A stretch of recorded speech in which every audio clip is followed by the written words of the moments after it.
అందరు చెట్లు లేవనండి గట్టిగా. కమలం పువ్వు గుర్తుకే, కమలం పువ్వు గుర్తుకే, భారతీయ జనతా పార్టీ, భారత్ మాతాకి. థ్యాంక్ యూ రంగారెడ్డి గారు. ఇప్పుడు మన మాజీ ఎమ్మెల్యే శ్రీమతి ఏలేటి అన్నపూర్ణమ్మ గారిని మాట్లాడవలసిగా కోరుతున్నాం.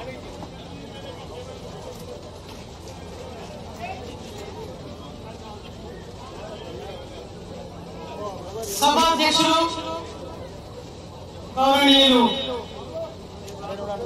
భూమన్న గారికి, పార్లమెంట్ సభ్యులు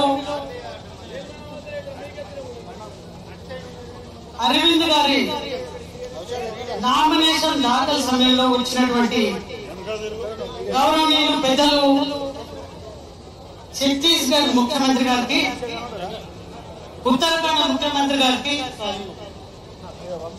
అదేవిధంగా మనందరికీ అభిమాన పాత్రుడు రాజ్యసభ సభ్యులు, నాకు కూడా అత్యంత సన్నిహితుడైనటువంటి గౌరవనీయులు పెద్దలు లక్ష్మణ్ గారు, మీకు మాకు అందరికీ పరిచితులు, 5 సంవత్సరాలు వెన్నంటే ఉండి మీ వంటే నేనున్నా, మీ బాగోగులు నాకు వదిలేయండి, బ్రహ్మాండంగా మీరు కుటుంబాలు ఉండాలని చెప్పి ఆహర్నిశలు మన కోసం పాటుపడ్డటువంటి గౌరవనీయులు ఈ రోజు నామినేషన్ వేసినటువంటి అరవింద్ గారికి, అదేవిధంగా ఈ కార్యక్రమంలో పాల్పంచుకుంటున్నటువంటి పల్లె గంగారెడ్డి గారు, అదేవిధంగా యువకులు, జిల్లా భారతీయ జనతా పార్టీ అధ్యక్షులు దినేష్ గారికి, అదేవిధంగా జగిత్యాల పార్టీ అధ్యక్షులు సత్యనారాయణరావు గారికి, సోదరిమణి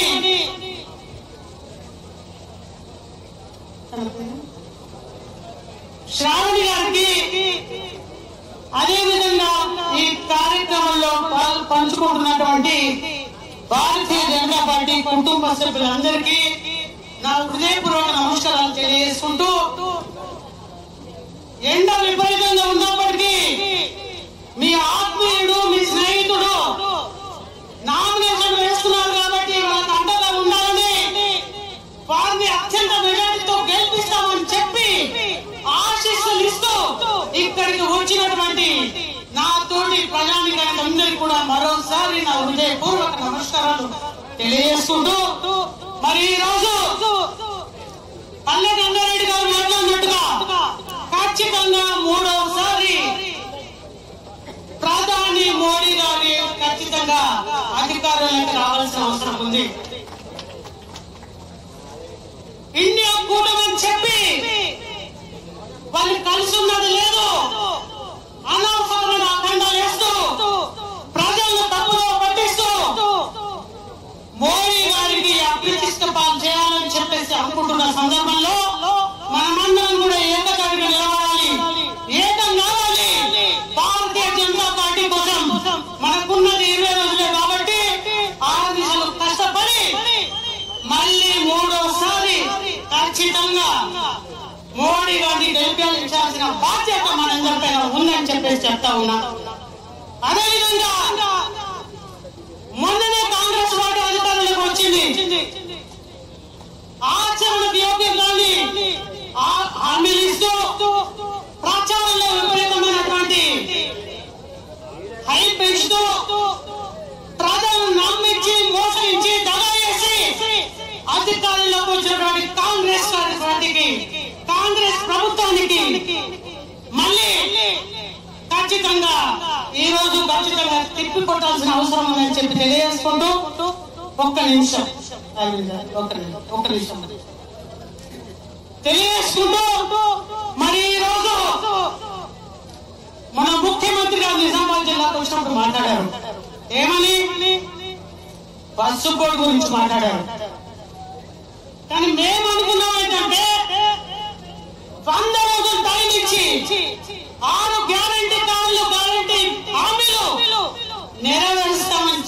అయినప్పటికీ 100 రోజుల కాల పరిమితి అయినప్పటికీ వాళ్ళ టైం ఇద్దాం, సమయం ఇద్దాం అని చెప్పేసి నేను ఎక్కడ మాట్లాడలేదు. ముఖ్యమంత్రి గారు పసుపు పొడి గురించి మాట్లాడకంటే ముందు వారు ఇచ్చిన వాగ్దానాల గురించి మాట్లాడాల్సిన అవసరం ఉండే. మా జిల్లా ప్రజానికానికి జవాబు చెప్పాల్సిన అవసరం ఉండే. రైతులకు 2 లక్షల రుణం మాఫీ ఎందుకు కాలేదు? రైతు భరోసా 15,000 రూపాయలు ఎందుకు ఇవ్వలేదు? వరికి 500 బోనస్ ఎందుకు ఇవ్వలేదు?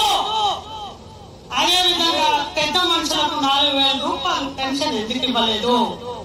విద్యార్థులకు అండగా ఉంటాం, నెలగా ఉంటామని చెప్పి 5 లక్షల రూపాయలు తాగిస్తామన్నారు, ఎందుకు ఇవ్వలేదు? మరి అదేవిధంగా ఇవన్నీ చెప్పిన తర్వాత పసుపు పొడి గురించి మాట్లాడాల్సిన అవసరం ఉండే. పసుపు పొడి గురించి 7 నియోజకవర్గ ప్రజలు వచ్చారు కాబట్టి నేను ఒక విషయం చెప్తున్నా. పసుపు పొడి వచ్చింది, గెజిట్ అయిపోయింది, పార్లమెంట్ కూడా ఖచ్చితంగా అప్రూవల్ తీసుకున్నది. పసుపు పొడి గురించి కాంగ్రెస్ వాళ్ళు చెప్తున్న మాటలు నమ్మకండి. ఆ జీవో అన్నది ప్రతి రైతు అన్నట్టు కదా, ప్రతి రైతు దగ్గర జీవో కాపు మీ దగ్గర ఉంది కాబట్టి రేవంత్ రెడ్డి గారి జీవోను చూసానని చెప్పారు కానీ వారిని ఎవరో మిస్గైడ్ చేశారు. అవన్నీ దయచేసి రావకండి. అవన్నీ కూడా ఉట్టి మాటలే. పసుపు పొడి వచ్చింది. ఈ రోజు 19 నుంచి 20,000 క్వింటాల్కి పసుపు వస్తుంది అంటే దానికి కారణం గౌరవనీయులు అరవింద్ గారు అని చెప్తా ఉన్నా. మళ్ళీ మనకి ఇలాంటి పనులు కావాలంటే ఖచ్చితంగా అరవింద్ గారిని గెలిపించుకోవాలి, ఖచ్చితంగా కమలపువ్వుకు ఓటేయాలి.